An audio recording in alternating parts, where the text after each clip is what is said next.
have berries and lions. Okay.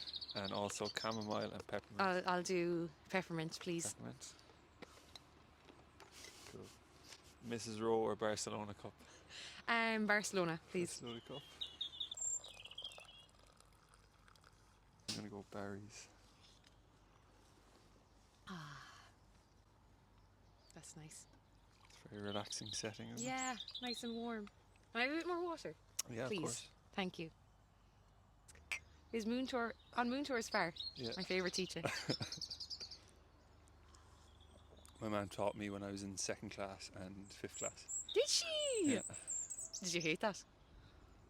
2nd class I liked it, 5th class I was a bit older. Okay. Yeah. Awkward. Yeah. Did you get slagged? Yeah, a little bit. She taught you for the full year? She was job sharing in 5th. Okay. 2nd... Oh no, I was in 1st class actually, it was the full year. Yeah. That's I feel tough. like at that age, it was like having my mother in front of me, whereas in 5th class it was like teacher / different energy. That's a weird... I'm surprised they allow that. Yeah, small school. Yeah, fair. Jen Percy. Hi, Owen. Jenny or Jen? Jen, definitely. Welcome to ciorcal.conversations. Thank you. In the beautiful, cool park here. Yeah, thank you for coming on. I really appreciate it. Thanks, Owen. It's lovely to be here. Thank you. I've wanted to speak to people who I'm interested by, and you were one of the first people that came to mind. So thanks, Owen. You're very welcome. Thank you.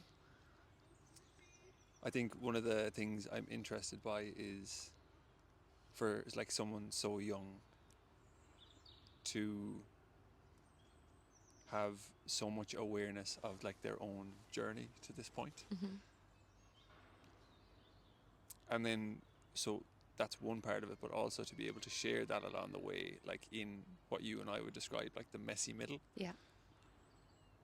To nearly take other people with you on that journey because of how helpful that is for others. Mm-hmm. That to me is really cool. Yeah. Where do you feel like you're at now? We were speaking before this and you said even in the last couple of months things have changed a lot for you. I feel like, so it's really interesting when you say about like, firstly, being young and being aware. I think that probably comes from having to, like, throughout the years, having to grow up quickly. Because I think from a very young age I learned, and when I speak about these things, it's no one's fault, or you know, a lot of these patterns that I've developed and beliefs I've kind of held on to don't come intentionally, but I learned from a very young age to really just look after myself because I didn't feel like I had anyone safe to maybe be there, you know. And when I say safe, I mean like emotionally safe, and it doesn't always mean that there's, you know, abuse thrown at you, but it could be that someone's absent, or they're not present, or they're very dysregulated, or that they're struggling a lot themselves. And it's funny, like as a kid, this is very subconscious, but you actually do really want to protect your parents. If they're struggling, you want to protect them. So I suppose I learned that if I was upset or distressed, that was added pressure on the caregivers in my life. And so I learned to maybe shut that off or just deal with it myself. That was I would just try cope within, because I wanted, my worst nightmare was upsetting others. And I think that is where I say I grew up very fast, but I actually don't think that's I suppose in society, yes, it's kind of, you almost get praised for being independent, over independent, and being resilient and being able to push through and not needing support. But I actually don't think that's growing up fast, because it's not a very mature thing either. You know, it's actually quite, it's only now that I'm getting older I'm realising it's not a skill, and it's also not something to be praised, that you don't. Yeah, it's not a badge of honour. No, not at all. And I think, I suppose I spent a lot of my time as a child and as a teenager on my own and in my own head. And I think there was just this intense amount of reflection and awareness, and I do think going through difficult periods does build, like, I suppose, I don't want to say maturity, because what is maturity? Yeah. But I spent, for anyone that doesn't know me, I would have spent time in an eating disorder treatment centre, and I spent just under 4 months there with no phones, no access to, I suppose, the internet or social media. And a lot of that time was really going inward. I was 14 at the time, but there was just a huge reality check of like what actually matters in life. And like, I didn't sit my junior cert because we decided it wasn't supportive of me at the time, but it just kind of really, it gave me a big reality check of like, this is what has happened because you are not expressing what you need, or you're not able to open up and get the support. And I suppose an eating disorder is very much, it's a lonely experience, but it's a completely on your own thing. So sorry, that's a very long-winded way of responding to that. Even what you said there about like loneliness. Yeah. You know that young quote about loneliness not necessarily. I actually mentioned this in my last podcast. It's not just being alone. It's being unable to communicate the things that are important to oneself, or having views which others deem inadmissible. Yeah. And I guess it feeds into what you said there around like feeling like you're not able to share the things that are happening for you with the eating disorder. Yeah. And it's also like, I've only become really aware of this in the last year or so, but I would share what I learned very quickly, like, and I still to this day, I'm quite, I don't like using the term sensitive, because that's often, you're I've been called too sensitive a lot in the past. But I would say from my experiences, I am often hypervigilant and scanning my environment to ensure that, like, is something going to happen? But so I pick up on things, and I learned what was acceptable and what wasn't to share. So like, it was okay for me to be, sad for 10 minutes, or it was okay for me to be sad about this thing or distressed about something, but not this. So I kind of slowly through the years, and I can only speak from like my perspective as a woman as well, I kind of learned this is how I can be a likable, desirable, attractive, no hassle, good girl.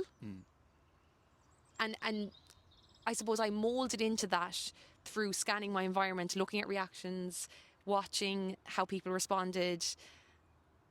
And then I was often called the really outgoing friend, or like, an easy girlfriend, never fights, never makes any complaints, no issue. And I just was like, that's because I don't voice anything, One of our first conversations we had, maybe around this time last year, maybe a little bit later, was that we both had got into personal training. Like, we both used to be personal trainers. Still are. Still are. Not practicing. Working in personal training. But that the reason we had gotten into it was from that place of what we felt would be accepted by others, and wanting to like feed into that and picking up on these ways of being that are rewarded. And I can definitely resonate with that in terms of like, my entry point to personal training was getting in shape myself from a place of like hating myself, like a lack of self-worth, and seeing and looking around me and thinking that, the people who are celebrated and loved and who are talked about are people who are in great shape. I want to be that person. And then when I got there, I didn't really feel any better, but suddenly there was this opportunity to like go further into this space and become this person for others. So I was essentially helping people get to a place that when I got there myself realized it didn't make me didn't work. feel any different. Yeah. And it was, Yeah, I remember when I said that to you, you were like, oh my God, like I can relate so much.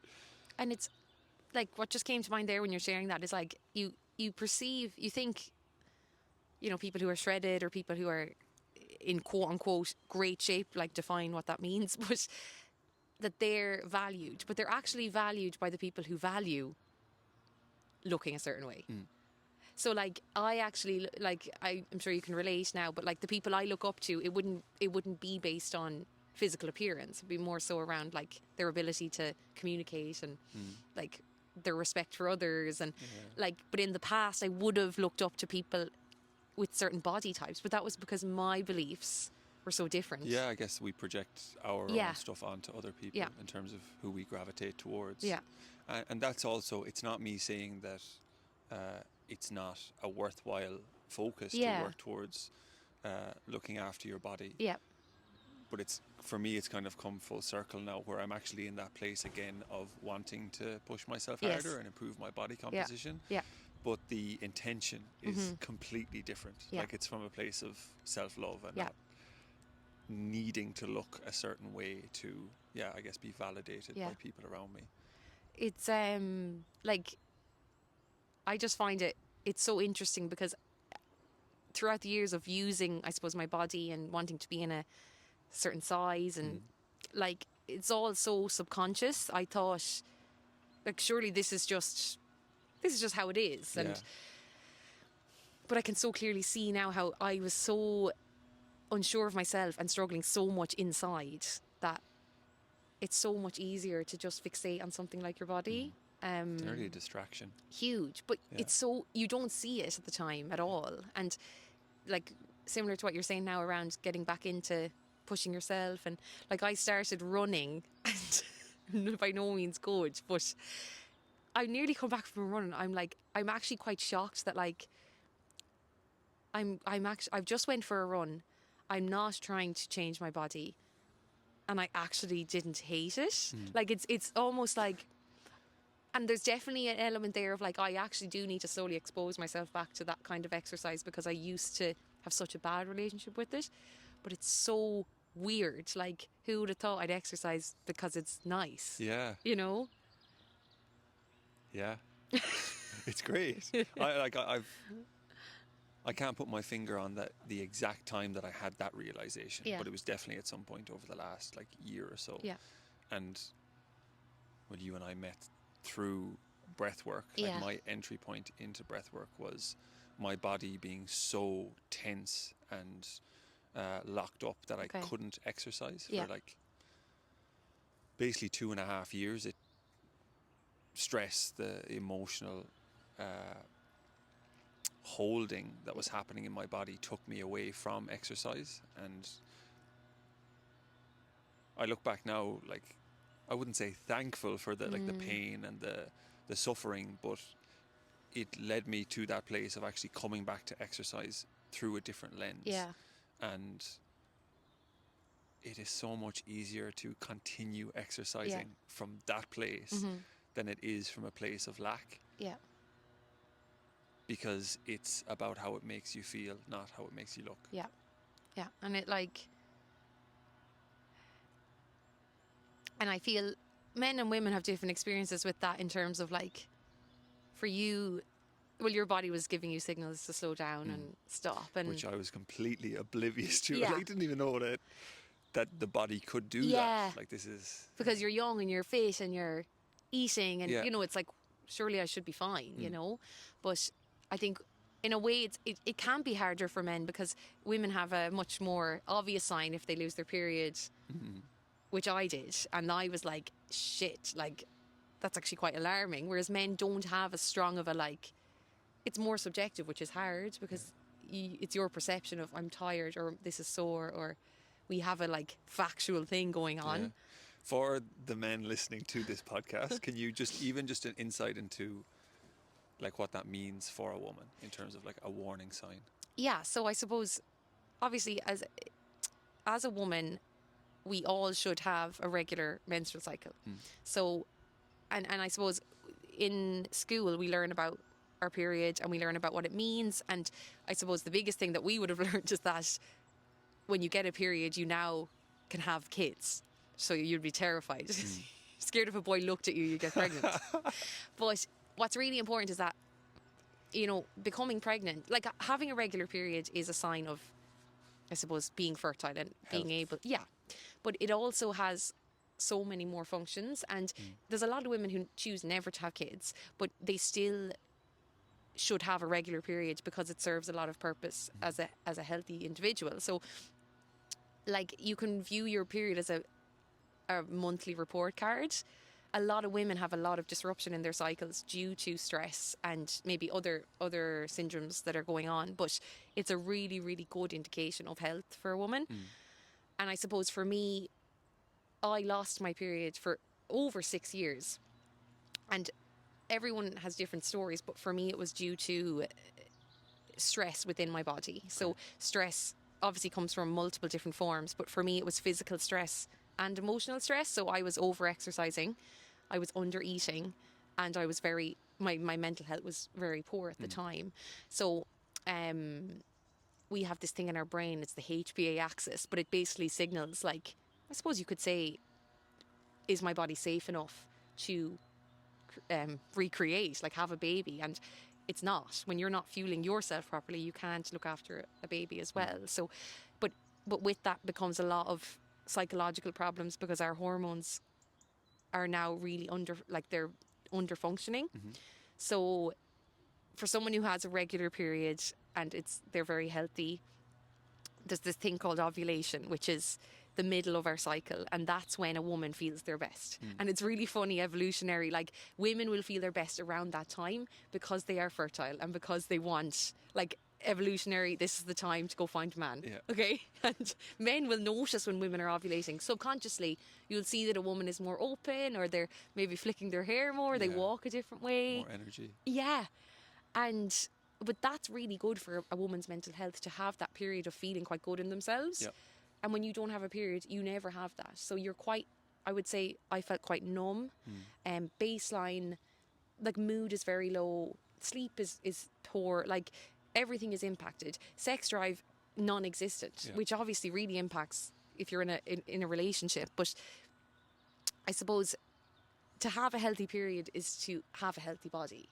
And I think having a healthy body periods are often associated with just having kids, and we go into doctors often and they dismiss us because it's like, you don't want to have a kid yet, so don't worry about it. And going on the pill or a form of contraception doesn't solve your missing period, it just puts a plaster over it. So I suppose, for men to understand that actually a regular cycle is a sign of a woman's body being really healthy, and actually it affects their mental well-being as well, their ability to cope with stress, and their ability to, in terms of your nervous system, when we think about, I suppose, that more holistic side of things, it's very dysregulating for the body to not have a period. And because of the levels of progesterone and estrogen, which are female hormones, like they help us to regulate, they help us to adapt to stressful situations. And a missing period to the body is a signal of unsafety. Like for a woman not to be able to conceive a baby is essentially your body is beginning to shut down, you know? So sorry, that was a long-winded answer to your question. It's a great answer. Learned loads. Did you learn? Well, see, I would have worked with a lot of women through being a personal trainer, so would have upskilled around mainly how the menstrual cycle affects their ability to, like, train. And their eating habits, their scale weight, which I think is a way of looking at it holistically, because when it comes back to, like, energy levels, mood, that was where I always started with the female clients that I worked with. It was less about, like, what numbers can you hit and what scale weights can we hit. It's actually like, how are you feeling day to day? And then looking at how the cycle affects that. So, for example, at the start of your cycle, the follicular phase, am I right in saying that's the beginning? Like, energy can be a little bit lower, and as we move through to, you mentioned ovulation, energy perks up, and numbers go up in the gym, increased ability to maybe lose body fat around that phase, and then coming into the late luteal towards the end, that's when the body essentially goes into like protective mode. It's harder to lose body fat, and how we would like change things is eating a little bit more food, or just maybe getting some more fresh air instead of pushing harder in the gym, that kind of stuff. That was my entry point into it. But even just for you to like build on that in terms of the holistic health of a woman, and how it really, it's like a way of, it's an insight into like the full spectrum of health. It's not just around, like my entry point was like the gym, for example. Other people's might be around pregnancy. But there's a lot more going on even than that. Yeah, and I think as well, like a big thing that I've noticed is how every woman's experience is so different, and how their hormones impact them is very unique as well. Like some women don't even realise they're due their period, and they just get it and it's fine. And other people would be, like I have people in my life who actually would be suicidal before their period every month. And there are, you know, that we term that sometimes as PMDD, which is actually a clinical diagnosis, but it's, some people's brains are really sensitive to that shift in hormones. And it's not that they have an inability to cope any less than a woman next to them who doesn't experience that. It's that their brain absorbs and responds to that change really differently, and it's quite dysregulating. And I think that's really empowering for women to understand, is that you're not weak or less able to cope just because you struggle more. And I think there's that narrative of like, I definitely have found it myself, of like, why can't I just be like others and not get so maybe upset or find something so difficult. But it's all based on your experiences, your biology, and your nervous system. And nervous system is so linked to how much a person will struggle around their period as well. And I've noticed that so much as well through my own healing journey, how my cycle has changed and how my symptoms have changed so much when I'm in a better space. You know, and it's insane. Like like just on the nervous system piece, one of the biggest realizations for me around nervous system regulation is that it is so unique to the individual in front of you, based on literally every single experience to the point of having a conversation about it or working with it. Like the things that we learn along the way from our first breath influences how our nervous system interacts with the world around us. And I think that's maybe, it's kind of hard to give context on social media, for example, but that is definitely something that's missed out on in terms of nervous system regulation, which is a really big buzzword nowadays, and like how to regulate your nervous system. It's very hard to encompass that part of it because we're looking at like the tools, and the tools are amazing, but need to be reflective of the individual that's in front of you in terms of what they've experienced to this point. And sorry, on you go. No, you jump in. I am like, when we say, like, I would have thought nervous system regulation, like over the years, was like never getting distressed either. Like, you know, you just need to be like this image of like a yogi just like sitting on a rock, and like that's the way we move through life. But now I look at people and their ability to come back from being very distressed is what I would say is like someone who's regulated and has the ability to bounce up and down and not capacity, like so because it's not, we live in a world that's very overstimulating and quite dysregulating at times, and it's how you cope within that I would feel dictates where your nervous system is. And I can see that in myself, like over the past couple of months, certain situations are very dysregulating, and how much it could impact me versus how when I'm doing better myself or have more capacity, it doesn't impact me as much, and I can take a second, you know. And the thing that also came to mind there was how you were talking about how everyone's nervous system is so different and how it responds so differently. And I was chatting to one of my friends about this, and like simple things, like it was actually my therapist who said to me, she was asking me different questions to figure out how I would respond. And she said, if someone started shouting at you, would you run away, would you crouch down and cover your eyes, or would you hit them? And some people will hit, some people will bury themselves, and some people will run. And for me, it's bury down, cover myself, don't look at me, okay? But like those things can help you figure out how different people's nervous systems are. Yeah. What would you respond to that? Say them again. So if someone was shouting, screaming at you, would you run away? Would you just like slide down the wall and just cover yourself, or would you hit them? I definitely wouldn't hit them. I'd hug them. Yeah.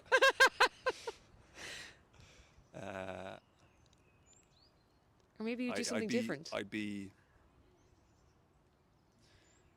I'd probably, like, in the past, I would have said, like, crouch down. Okay. Yeah, like, hide away and just, like, retreat into my shell. Yes. Let's say. Not feeling like I had the capacity to meet that. Yeah. But I feel like if it was a regulated Owen, he'd be able to, like, meet that and not have to react in either of those three ways. Yeah. And I think you mentioned there that a healthy nervous system isn't one that's always regulated. Yeah. It's one that has the capacity to come back to regulation. Yeah. So depending on how regulated or dysregulated I feel in that moment would probably dictate my response. In the past, it would have been definitely like to curl up and just like retreat. Yeah. But I would like to think that I would be able to meet that in a much like healthier way now. And just kind of hold it and be a little bit like nearly like less reactive rather than react in one of those three ways. And I think something that I'm working on is like, so if that, when I think about those situations or something, like my instant feeling is I need to apologize profusely to this person because I'm instantly, I must be the problem. I must just, okay, they're right. So a really big pattern for me in my life is the other person's always right. And my sense of judgment and my perception must be wrong. Because if this person is lashing out, like I can't not consider that, you know. Put it back on ourselves. Every time. And some people are the complete opposite. That it's always you're always the problem. And that's not healthy either. I'm trying to find the middle ground, seeing your perspective, but also standing up for myself. It's really hard. It's such a common theme for me just to apologise, like over apologise. And that's the people pleasing as well, isn't it? Just on what you said there about always feeling like it's on you. I think something that's shifting for me, particularly in the last couple of months, is like I'm building more trust in myself, to trust that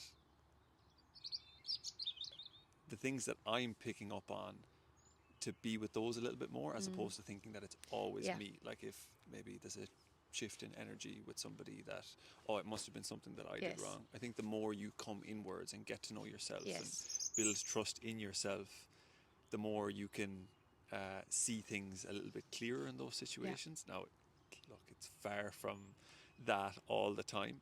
But it's just nice to know that, because like you and I met through like wanting to like do the work, as people say, and like figure out these patterns that have like subconsciously or unconsciously been running our lives in the background, and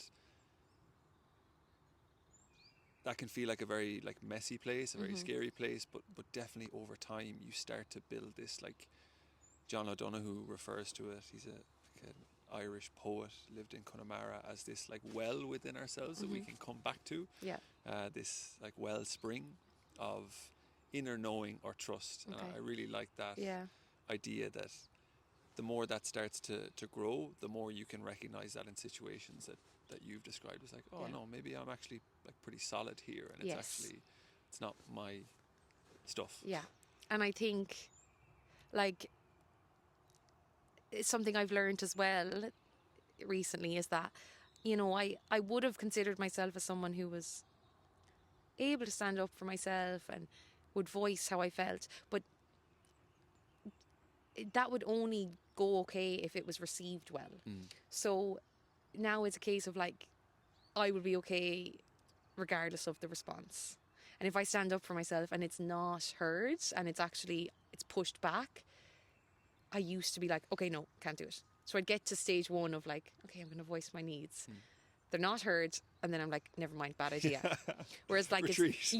so but when someone says, oh my God, I hear you and I'm really sorry, or like, then I'd be like, okay, this is safe to do because they've heard me. But that's not always the case, and it's about being, I really want to get to a position where I'm sure of myself regardless of the response. And my therapist said to me, you know, when you want to go into a conversation or you want to reach out to someone and chat to them, if you're looking for a particular outcome or a particular answer from them, then it's probably not the right thing to do. That you reach out to them for you, not for a piece of validation or like a certain, usually for me it's reassurance. I want reassurance about something. Yeah. And that's really hard because then it's usually I want a certain response. Do you feel a bit like disconnected from yourself in those scenarios? That it's like... Yeah, definitely. It's quite... You're showing up in a certain way. It's quite disempowering because I'm putting the power on that other person that if they don't respond in the way I want to, then how am I going to deal with this? Yeah. And then I often end up avoiding doing that thing or because I'm too terrified of a response I don't want. Something Pat said last year. Pat's our mentor, by the way. If you're listening, Pat, big shout out. Was that if I need something from you, I can't be authentic with you. And that's kind of stuck in my mind. Yeah, that's exactly situations it. like that. And it leads to disconnection from ourselves, but also from the person across from us as well. Yeah. And like that line hit me hard because, like you mentioned, people pleasing. Again, something like I guess I unconsciously fell into, like wanting to keep the people around me happy because of being scared of rejection or disconnection. But you're not really connecting to anyone in that context because you're sacrificing who you are and what you need, like your authentic self, by needing that validation from others. Yeah, I think it's, and I don't know what it's like as a man, but I feel like for me it's been really hard to accept that I actually do, there are things that I do have needs for and I do need to voice them. And I don't know how that, as a man, like, is that a common theme or? I think men are, obviously this is a generalization, but typically, I think in the first place, a lot of men don't even realize they have needs. Okay. Like it's a very masculine energy to not feel like you need anything. Okay. It's like everything will be fine. Like I saw an Instagram yesterday and the caption of it was, you've just had the worst day of your life. And then it's a guy and he just, he's sitting in his car and he just slaps his knees. He goes, right. And then just gets out of the car and off he goes. It's like the need there is, and obviously it was just a skit, but the need there if you've had a really difficult time is to express, to express emotion. But I think in the first place, there can be a lack of a realization there that there's even a need in the first place. So that's maybe like the first level. Okay. And then the second level is knowing that there potentially is needs that maybe you're not feeling okay, or that you need to speak to someone or to look after yourself to meet a need, but not being willing to step into that. I mean, it goes a little bit deeper into the roots of that, but like in terms of the cultural conditioning around the way men have been like socialized in Ireland, across the world, but like particularly in Ireland. We're taught to put on the brave face, show up in certain ways, and that pushes us away from meeting our needs. So a lot of like my journey of like coming back to myself, who I am beneath all that like conditioning and noise around what a man should be and shouldn't be, is this realization that there, number one, are needs there. Number two, need to be met. And then I guess three is actually like finding ways to meet those needs, which like ranges across a really broad spectrum of like tools or people or environments. And there's no like one best way to meet a need for, I don't know, social connection, for example. You can get that in different ways, or the need to express emotion. Like you and I met studying together to become breathwork facilitators, and for me, in terms of emotional regulation, for men, I think in particular, the breath is such a powerful tool, because it is very difficult to break through the barrier of talking for men. It's really hard to talk. And there was even research that has come out in more recent years about like men who died by suicide. The majority had actually talked about their problems. Now, it may have been only once, but they, in their mind, they crossed that first hurdle, which was to actually talk, and then nothing maybe changed, and it made them feel even worse. Because we're told to talk, and then you maybe talk, and it doesn't, you think it's going to have this effect or outcome, and maybe it doesn't have it. But in my experience, talking was only one piece of the puzzle. And because breathwork is a body-based practice that allows us to actually feel our feelings without needing to talk about them, that can be a really powerful way of meeting emotion that's otherwise very hard to meet. And I'm sure you've seen this. I definitely see it in my groups and one-to-ones, where in conversation it's very difficult for men to open up. Like you'll ask a man how he is, and he'll say, I'm grand, or fine, or good. And then throughout a conscious connected breathwork facilitation, towards the end, you'll see the emotions start to rise to the surface, because of the way that the breath can bypass or quieten the mind and allow us to come into the body where emotion is held or expressed.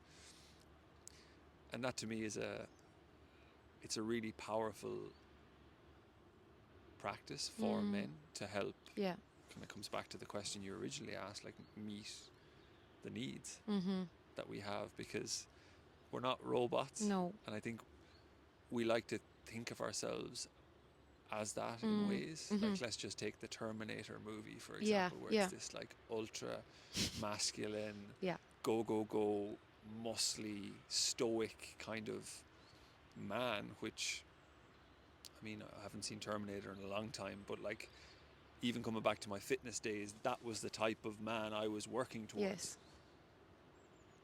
And Owen, how do you feel like, because obviously like we're just talking about like general needs of a man, but within a relationship then, like, because for me, I find it, throughout the years, I would have had great friends, female friendships, and to be able to open up to them and say I'm struggling, or can we have a chat, was relatively okay for me to do. But then when I'm in a relationship with a man, like, that's where I found it very difficult. So I found... You found it difficult to open up to them? Yes. Like, because I can't fully figure out why, but it was more so, it's obviously a really different dynamic. Like, and even when I have a lot of really good friends who are men, and again, there's a little bit of it's harder, you know? And, but I think for men, it's probably different as well. Like, your needs in a romantic relationship versus just in general with your friends. But I've noticed myself, like, I've learned so much about, because like I spoke about earlier, I grew up trying to be the easygoing, like, no hassle, no problems, didn't want to upset anyone girlfriend, and it just led to resentment, and it was on me as well because I wasn't voicing things. But I'm just interested to know, as a man, like, within a relationship, do you experience the same? Is it hard to express, or does that depend on the person? Or, like, is there a pressure to be this man? I think there's probably like a load of different layers to that question, but the one that I'm drawn to is around the idea that we can only hold space for someone as much as we're able to hold it for ourselves. So if you feel difficult opening up to anyone, regardless of if it's a romantic relationship or a family member or a friend, I think subconsciously you're gauging how, or their ability or capacity to receive what you're about to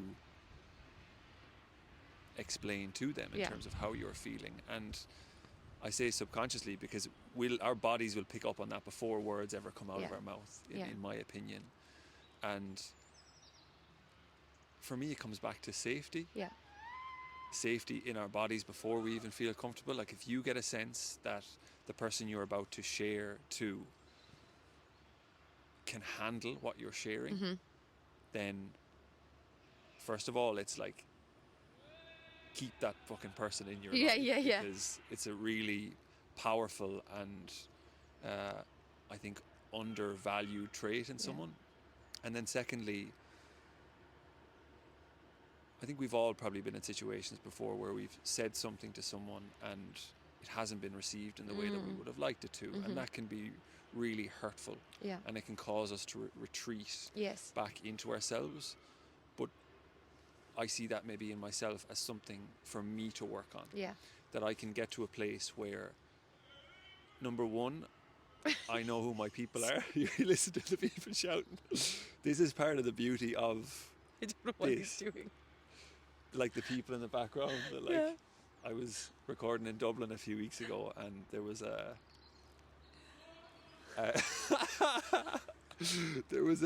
truck right beside us that halfway in switched on the fucking reverse beepers and for about 30 seconds just going and like left it in because look, it's raw, authentic. It's real, it's authentic. Yeah. I just they're still going. What's he doing? I'm not sure. Okay. But back to your question, like I think in my own context, recognizing who those people are for me, that I can actually open up with and be met with the same level of vulnerability. Yeah. To see a man be vulnerable with you, it's like it's actually quite an honour. Yeah. But I think would I be right in saying it's maybe more difficult for men to be vulnerable? Oh, for sure. Yeah. Partly because of what I mentioned already around like the conditioning that men experience along the way around what's accepted and what's not accepted, particularly around other men. Like if you feel like you can't be vulnerable around other men, good luck trying to be vulnerable in relationships. Yes. But that to me is the work. Like for a man in the world that we live in now to become more in touch with vulnerability, which is like quite a feminine trait, and I think that those words are misunderstood a lot of the time, like masculine and feminine is like masculine being the man and feminine being the woman. And I would have I thought that to be a man I needed to only associate with masculine traits and disregard the feminine. But a lot of my journey over the last, let's say 2 years, I would say, like through therapy and then through breathwork, was becoming more in touch with things like vulnerability, with expression, with slowing down, with even like things like physical touch, like hugging people. Yeah. Not even romantically, just hugging like my mother and my father, like my siblings. Yeah. Again, like very feminine traits. Yes. But they like those things have made me feel like more of a man than any like self-development book or gym session or shoulder into another guy have ever done. Yeah. And you spoke about like men in relationship. I think for a man to be able to show up fully in relationship, regardless of if it's with another man or a woman, is to recognize in themselves what healthy expressions of masculinity and femininity look like. Yeah.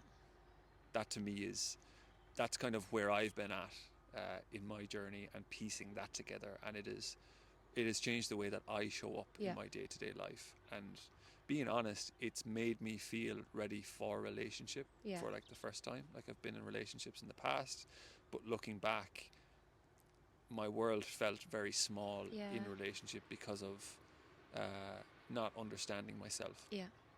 And I think as well, I can only speak from my own experience, but like I think there's a pressure on men as well to like fix and solve and make their partner's pain go away, or like come in and try and reassure them. And like what I have learned is that, and how I feel is, I actually don't want that. I just want someone to listen and just validate my experiences. I don't want, like, in the moment, yes, being like besotted with loads of compliments is probably nice, you know, when a woman is like, I feel horrible about myself, and it's just nice to get your partner to say, I hear you, and that sounds really difficult, and that's a skill, because I notice myself wanting to, like, when my partner is sad, I notice myself wanting to come in and say, oh no, you don't need to worry, and it's like, Jen, hold back now, like, because you're actually taking away their ability to feel how they feel, because you're kind of shutting it off a little bit. Like, that is kind of shutting it down, because you're just saying, no, it's not a problem, you are gorgeous, but it's like, no, this person feels really crap right now. It was like that story around the therapist handing someone who's crying tissues. Yes. And it's more for the therapist than the person who's crying themselves, like, because they want them to stop crying. That's such a good point. Like, the discomfort. I notice in people when I'm upset, I know straight away if they find that uncomfortable. Like, and then there's people who, like, you genuinely know, no, they are so okay with this right now. And that's okay. I used to be really uncomfortable with emotion. Anyone who got upset, because I'd feel like a huge pressure to make this pain go away for this person. But I've learned that it's actually really healthy to experience sadness and pain. And now when I see my friends or my partner break down in front of me or whoever, I'm nearly like, thank God that they're not just bottling it up. Yeah. And getting on and maybe, I don't know, signing up to a marathon, or, you know, putting that energy into distracting. Yeah. I'm like, here, let's go. Let's sit down. I have all the time, you know. So, but people do have to.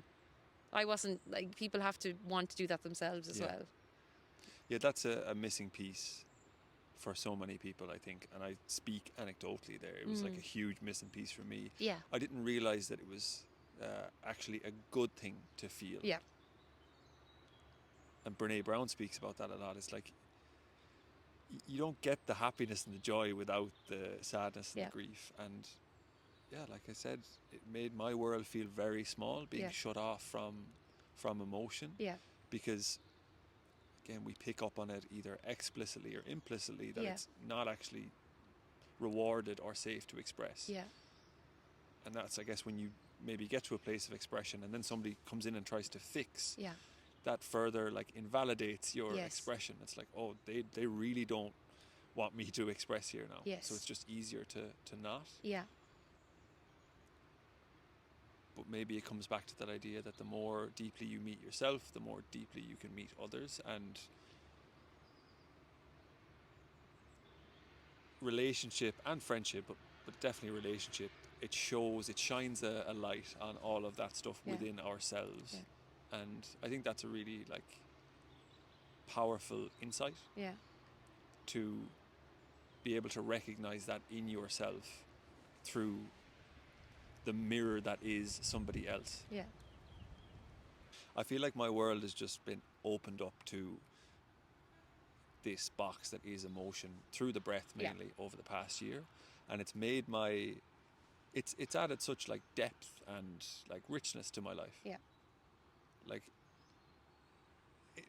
Like the world around me feels more, like, expansive, more, like, vivid when I'm able to access, like, the full spectrum of expression. And that's through, like, conversation with people, it's through the breath, it's through, like, exercise, it's just being able to meet emotion, because for so long there was just this inability to kind of feel anything at all. Yeah. Do you feel like, when you say, like, inability to feel, do you think it was because you shut them off, or because you genuinely couldn't access those parts? I think, well, I didn't really have an understanding of what emotions were. Like, I got the physical health, I kind of got the mental health, but, like, the idea of emotional health, it just wasn't on my radar. Yeah. And probably moving to Australia in 2022 was a bit of it was a decision made from wanting to like escape the life I was living in at the minute, and part of that was I'd started to open the emotional health box around that time. I was teaching in Dublin, and a friend, I managed to open up to a friend, and I'm really glad I did. And we were both teaching in Dublin at the time, and he had mentioned that as a primary school teacher you get access to mental health services for free. So I did one session with a therapist, and that was the first time I ever remember like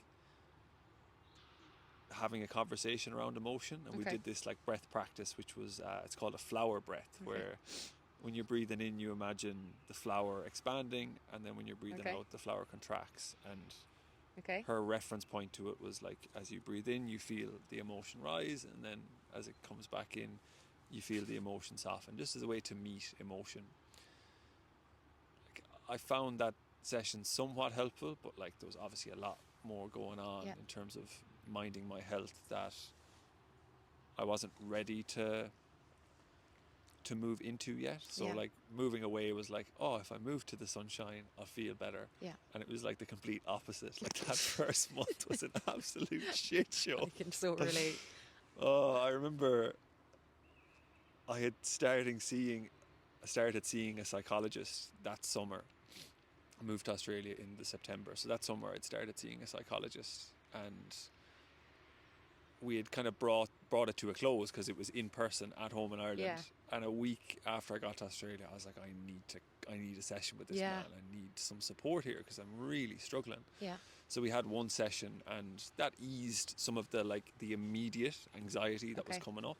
And this was all the emotion starting to come that had never really been there before, because I didn't have the capacity to even be with it. And then it started to appear more and more. But I still didn't feel like I had the capacity like to be able to hold it. So I just kept pushing it down, and like positive affirmations, pretended I was fine, like not opening up to anyone. And it led to this like numbness and a lot of physical tension in my body.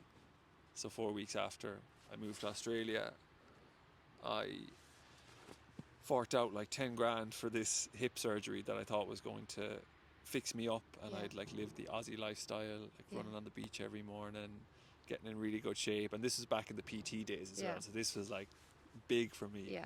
And 6 weeks into the recovery, like my back gave out, and just this chronic tension in my neck, shoulders, back, hips, which at the time, like I was playing sport at the time, I was just thinking I'll get soft tissue massages on this and it'll ease it out, but nothing was working. Couldn't figure out why, and for another like 2 years still couldn't get to the root of that. But what I ended up stumbling upon was that the more I repressed emotion, like didn't say how I was feeling or actually feel my feelings, which to me are two very different things, like both of them have their place, the more tension was building up in my body. It was like it was stuck. It wanted to come, but I wasn't ready to let it come. So it was just manifesting itself in physical tension, and I lost like so much muscle. My mood was really poor, and that's where the numbness came from. It was further distraction from actually being with that physical tension. And I see it as like layers, where it starts with the emotional distress, and then if we're not ready to feel that, it'll manifest in physical tension, and then as a way is distracting from that, it just red zone, numb, do you think it's like, you know, you felt very intense feelings when you went to Oz, and then do you think you kind of subconsciously dissociated, like, oh for sure, you know, and then okay, now your body's like, we have to tell him some other way, because you're just... And also that quote that like stress comes when we think that things are supposed to be different. Like I had this picture in my mind of what Australia would be for me, and I was trying so hard to create that for myself. And then every time maybe an emotion tried to come that would send a signal that it's like, no, this isn't the way that it actually is, I'd just push that to one side, because this is the life that I wanted to Yes. create for myself. Yeah. Like the Owen who is outside exercising, who's social, who's painting this picture of like the perfect life. Yeah. When in reality that was just pushing me further and further away Yeah. from, first of all, what was happening in my body, Yeah. and then who I actually like was Yeah. deep down in like my core, my Yeah. like deepest way of being. Yeah. Do you think age is a factor as well?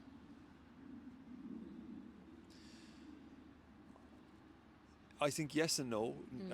No, in the sense that I could have experienced that same thing a lot later in life, like in my 30s, and I would have learned the lessons then and then come to this place now, I think. But then also yes, in the sense that it took moving away to shine a light on these things, and I was so resistant to it. Like it's like coming up on 4 years later now that I'm able to look back and see these lessons along the way. But yes, in the sense that I wouldn't have travelled any earlier, like I wasn't ready to go away, but travelling was the catalyst for that. And I question sometimes if I would have had that catalyst if I didn't get out of my environment, which was the time, because at the time it wasn't great, my environment, in terms of like how I felt day to day, but it wasn't the worst either. There was safety there was a bit of structure, and then all of that just like fell to shit when I moved across the world, which I look back now as being very grateful for. But yeah, in terms of the age question, yes and no, I think. Because I sometimes think I get these realizations and I'm like, is it because I'm putting in a lot of time and work and spending a lot of money on therapy, or is it because I'm just getting older as well? And I suppose you're probably right in saying that age, yes and no, because some people, there's a huge a number of factors as to why people have these realizations, and I'm similar to you. I moved away and that helped me hugely to see things, but some people maybe don't get those opportunities to have that bigger perspective, or you know, like it's not even opportunities, but just some people maybe don't, like some people never enter the spiritual world, and that's okay. Like I have some friends who like are not into any of this, and sometimes it's fantastic to be around them, to be, you know, like people who, and I've different friends in different spaces, and they all are so unique, and like I am definitely someone who does need to be taken out of my head sometimes, and just like, I don't know, go to a nightclub and dance and like have the crack, and like it's so funny you say that, because I've had this thought over the last couple of weeks. It's like, fuck, I do miss like late nights, like a session. 4 years there. Maybe not 4 years, but the last like maybe year and a half, I probably haven't been out past like midnight. I remember one of the first questions you asked me was, do you drink? Do you drink much? And I said, probably once every 4 months. And you were like, same, probably less. Like, so I had my first drink in 13 months. Wow. About 2 weeks ago. Okay. Yeah. What was that like? That was great. It was what fine. did you have? Like, I didn't build it up as this thing. I was out for dinner with a friend, and he was having a glass of wine with his pizza. So I had a glass of wine with him. And white or red? White. Okay, that's good. And then I had a pint of Guinness last week, which was just a nice mad one. reintroduction. And I didn't give up drink because I was really struggling with it around then. I just wanted to see what life would look like, and also like running my own business. I want to be in terms of like a headspace, in the best headspace I can be. And then was starting the journey inwards in terms of breathwork facilitation as well, learning or becoming a facilitator. So I wanted to give my full self to that as well, and just drinking didn't really align with that at the time. But I didn't really make a big deal of it. I just stopped and then didn't really start again. Yes. And I really enjoyed my time not drinking. But equally, I'm looking forward to, like, one of my friends, his stag is in March, and I'm looking forward to having a pint at 9 a.m. in the airport on the Friday morning. And maybe at some points over the last year, like, I would have been resistant to that. It's like, I'm not drinking now, and I think it does take away from the experience a bit. I've developed a much better relationship with it by taking a step back from it for a while, and also coming to the realization that it doesn't have to be one or the other. Yes, I can really relate to that, and it's similar to a person's relationship with food. Of like, I think though in Irish culture you grow up and it's, if you're not getting hammered, what's the point? You know.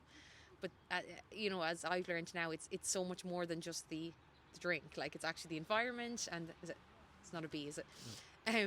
But it's the whole experience of it, and it's actually nice to have a drink. For sure. Who would have thought? You don't need to down 10. Well, you know. For me, anyways, like, drink was used as a way to suppress. Yeah. Like in my earlier 20s. Yeah.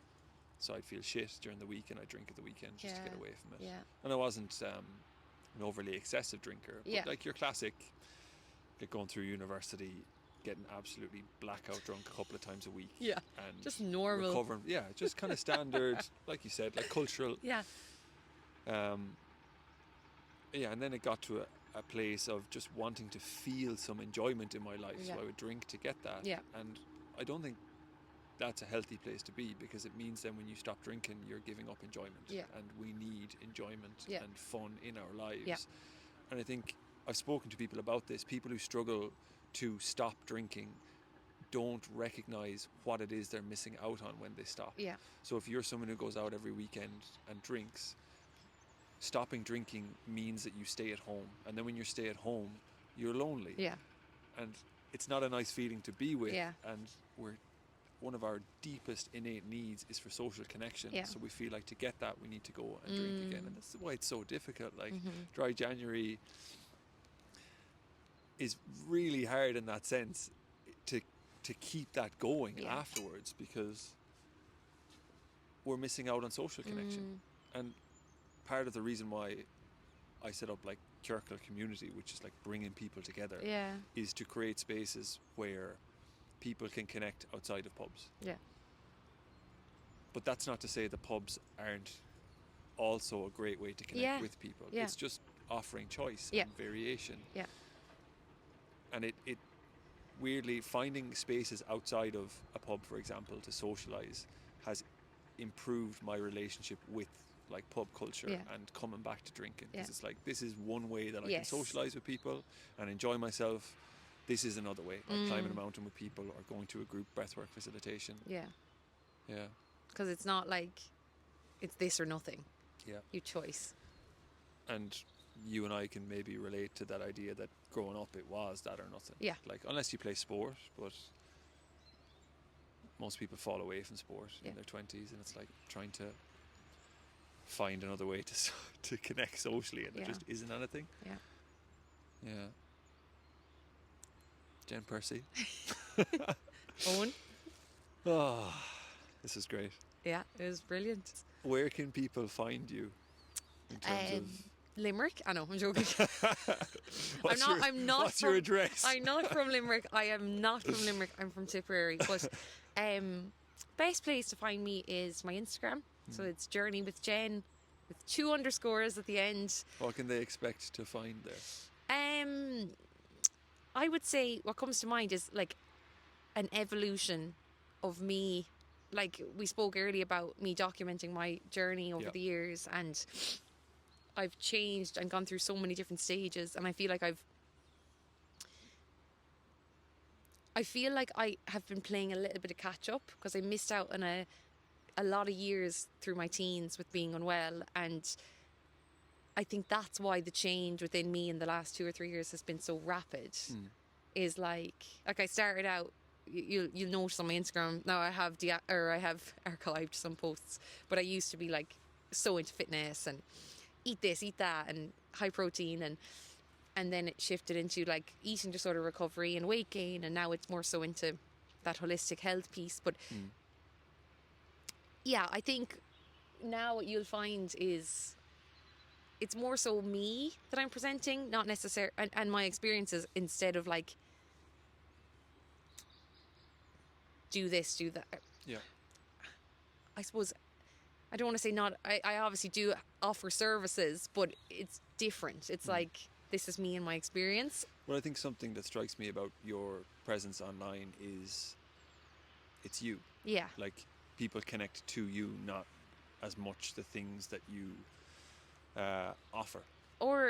But also what's coming to mind now is not so much the things I've experienced, in a sense of like, I'm not an eating disorder recovery page anymore, or I'm not a fitness page anymore. I'm Jen, and these are some things I have to share, you know? And in a world that's becoming more like disconnected from like that human connection, I think pages like yours are becoming more important, but also more what's the word I'm looking for? I think more important is actually what I'm trying to get at. More important for people in the sense of hearing other people share, and realize that we're not the only people who experience the lows that we experience.